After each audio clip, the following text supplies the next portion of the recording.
In today's video, I'm going to be going over how to trade Nasdaq futures for beginners.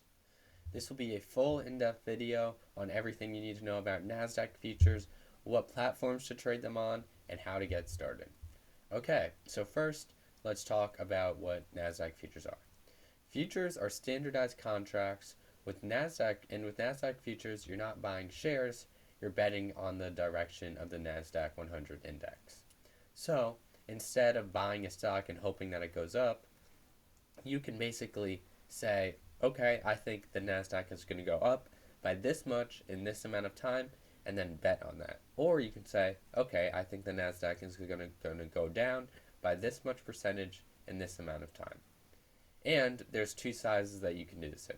You can do this in the E-mini NASDAQ, which is $20 a point, so one contract equals 400K notional value, or the micro mini NASDAQ, which is $2 per point, and one contract equals 40K notional. And honestly, this is what every beginner should start with.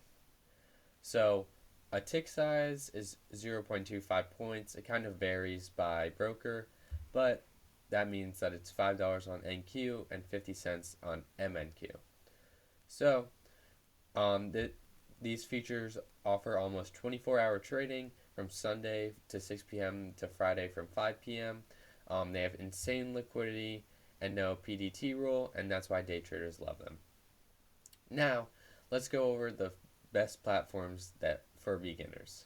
All of these let you trade micros with tiny margins and have rock solid demo accounts. So the two that I want to be pointing out first is Webull and Robinhood. Webull is the one that I personally use to trade futures.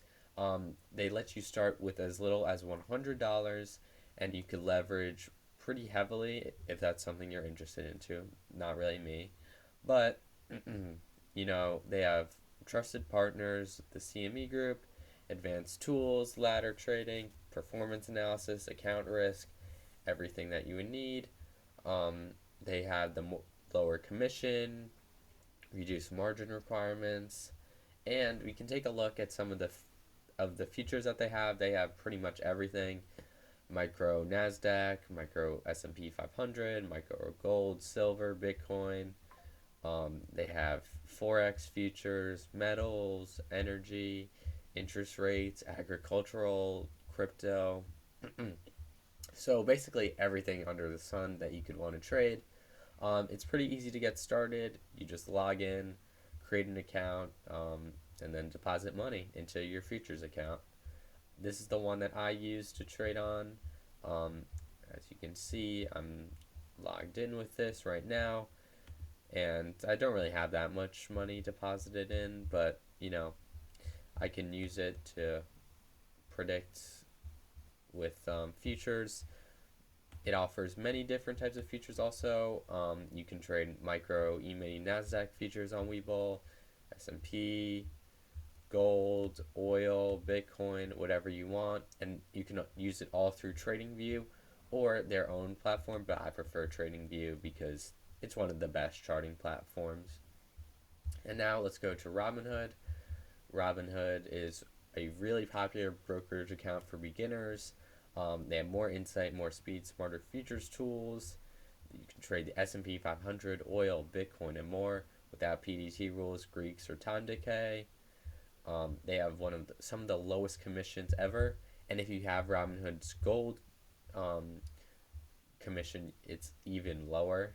You gain access to special tax treatment, and you can trade nearly 24 hours a day, 7 days a week, if you want to trade crypto futures as well.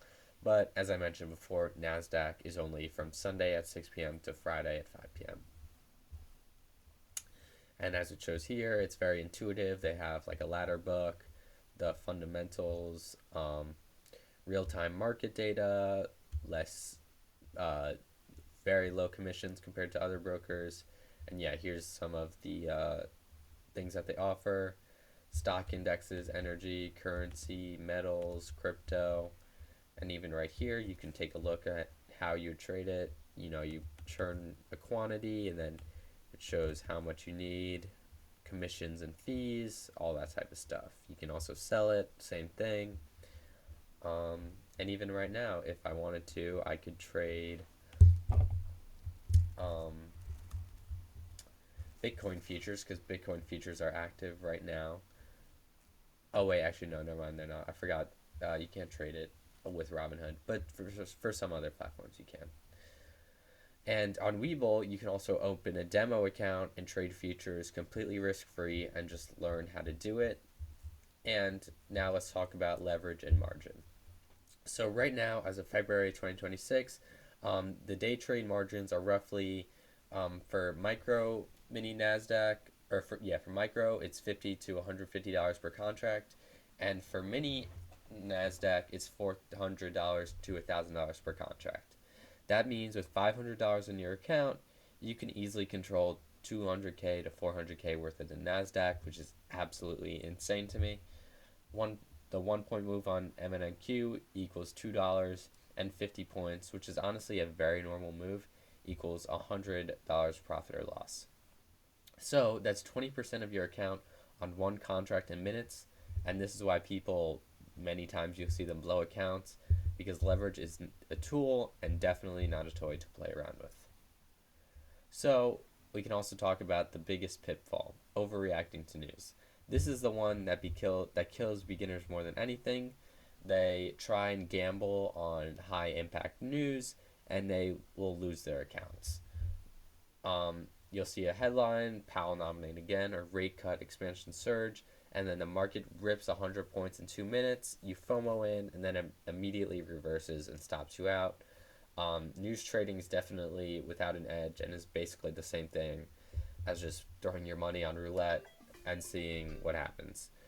My rules is that I never enter a trade in the first 10 to 15 minutes after a major news release. If I'm already in a trade, I'll usually take profits early and then just put my stop loss to break even so that I can't lose any money. And honestly, the best strategy on the Fed days is just to sit on your hands or scalp the range after the initial volatility dies. And also, one way that you can take a look at all these news is through Forex Factory. This is the one that I love to use. Basically, what it shows you is all the impactful news that happens. So, as you can see, it has a list of all the currencies and all the things that it impacts. If you're trading Nasdaq and S&P, you don't really have to look at any other like JPY or JB or Australian dollars or whatever, because that really doesn't affect the US. But you should definitely look at USD, core retail sales. These are things that can move the markets in huge ways, so definitely keep a lookout for those.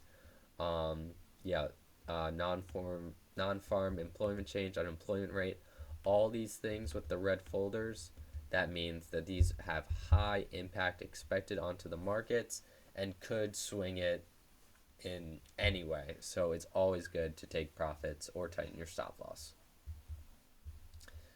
So let's start with my let's end with my final beginner tips. Honestly, if I was just beginning in the future space, I would paper trade for a minimum of 3 months, and then if I built up enough confidence and built up a good win rate, I would start with the one micro contract max, just to feel around for how the market moves and how to get your psychology right. You should always keep a trading journal, every trade, screenshot it, and write down what your emotion was. You should never add to losers, and usually I would take a break after 2 losing trades in a row. Overall, futures can be incredibly profitable, but only if you respect the leverage and treat it like a business. Don't overtrade. Don't think that you're going to get rich within 3 weeks of starting futures trading. You're not. I can tell you that for almost certain. What you need to do is you need to learn the skill, build up a good win rate, test it in live markets, and then when the time comes right, you can increase your capital, maybe increase your leverage a little bit, and then you'll begin to win. Thank you, everybody. And if you want to check out how I trade equity futures, you can go back to some of the other videos on my channel. Be sure to like and subscribe. Thanks, guys.